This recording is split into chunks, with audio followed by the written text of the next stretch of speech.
you have some concerns about maybe your mood levels or your motivation, something that goes on with you emotionally, send Craig a message. He'll be able to help you out with that stuff because it's been a really good addition to my protocol. Okay? Next, let's see what we got on the... Okay, weak part training. I kind of just wanted to give just a little synopsis on my opinion with having a weak body part.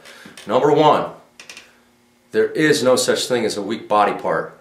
There's genetically a body part that is underdeveloped, okay, but you have the potential to make all your body parts symmetrically strong and symmetrical in size, okay? It's just a matter of learning how to put tension in the right places, and that right there has been the best thing that I've added to my arsenal, is learning how to put tension where I want to put it. A cool thing that Ben said a while back, and it may have been in a VIP call that we had, was that if you have a body part that's underdeveloped, if you move to the next body part up or down the limb or side to side from wherever your weak body part is, you probably will find a strong body part. And that's because your body is just such a natural overcompensator. So give that a try. Guarantee you'll find, if your chest is weak, one part of your shoulders are strong, rear delts or front delts.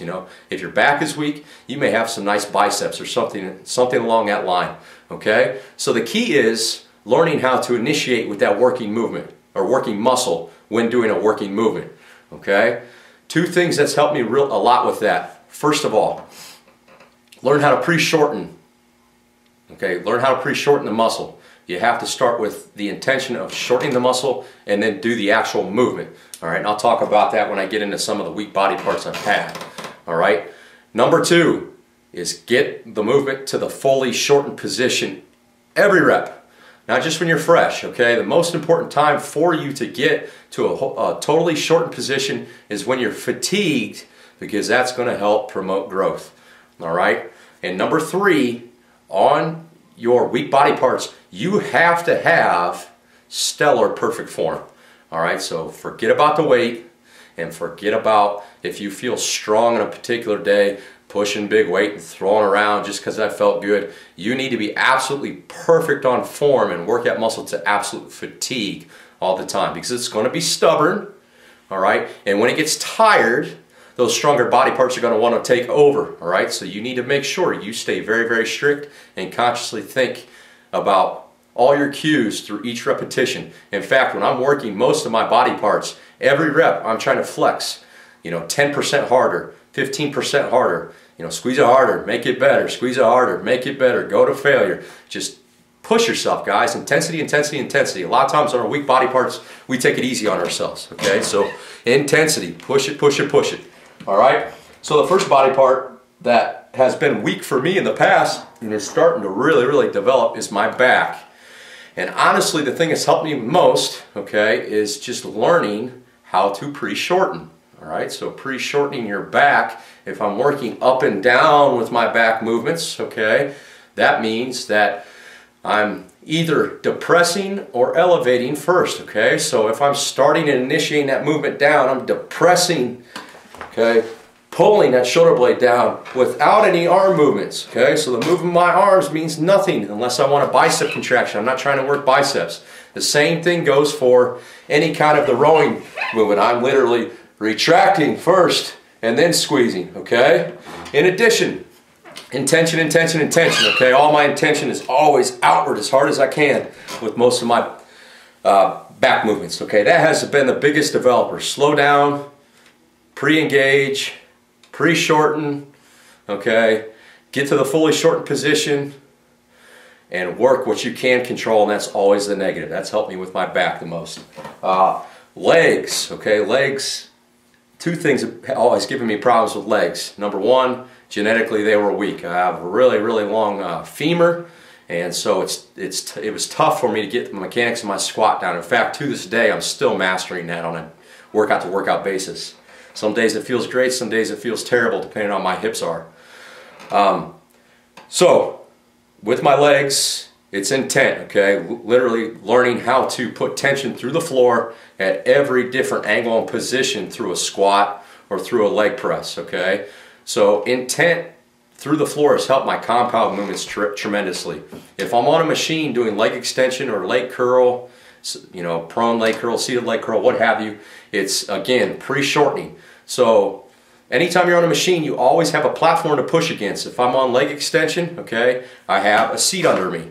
If I'm on leg curl and it's seated, I have a pad on top of me most times, okay? If I'm on prone leg curl or lying leg curl, I have a pad on my thighs. So what I'm doing is I'm going to push downward into that pad or upward into that pad before I do anything.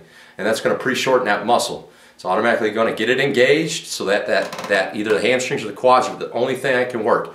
Give it a try. I promise you, you'll feel it the first rep, okay? The other thing is, on those machines, I've really focused on making sure that from my hips to my knees to my ankles, those always stay in line. You'll find that when you get fatigued, your kneecaps will have a tendency to roll out or roll in, okay? Try keeping your adductors flexed the whole time and keeping everything in a straight line, and that will really allocate the tension where it needs to be put.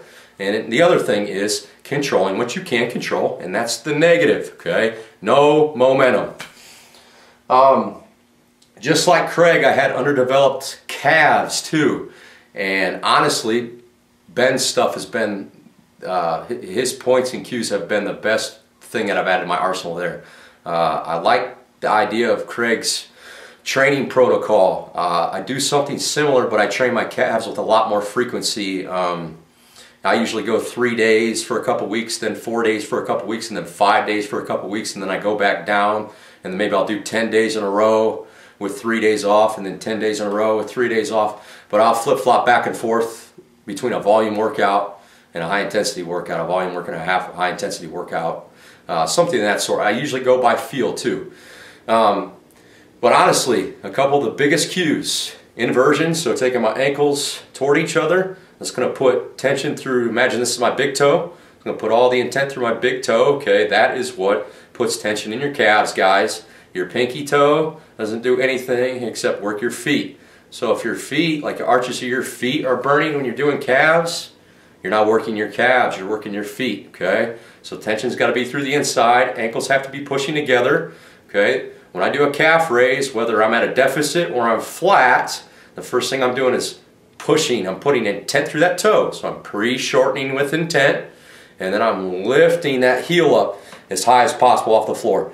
Okay, when I think I'm at my highest point, I'm trying to pull it an inch higher. Okay, you'll be surprised with how much flexibility your ankles and your Achilles has if you really try to pull your heels up. Okay, the other thing is no bouncing. All right.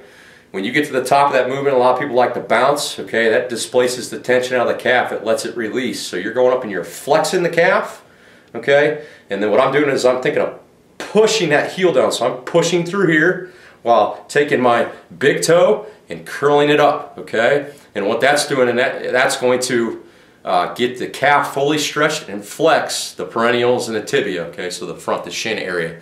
And that is important because that's going to get the end of the strength curve here, and the end of the strength curve here. And for calf development, that is absolutely a must. Every single rep, every single set, I'm always working the entire facet of the strength curve. And that has made my calves shape, get vascular, blow up. They've grown in inches in a year tremendously, okay? So that is some of the experience I have with weak body part training. Weight around in a bicep curl, okay?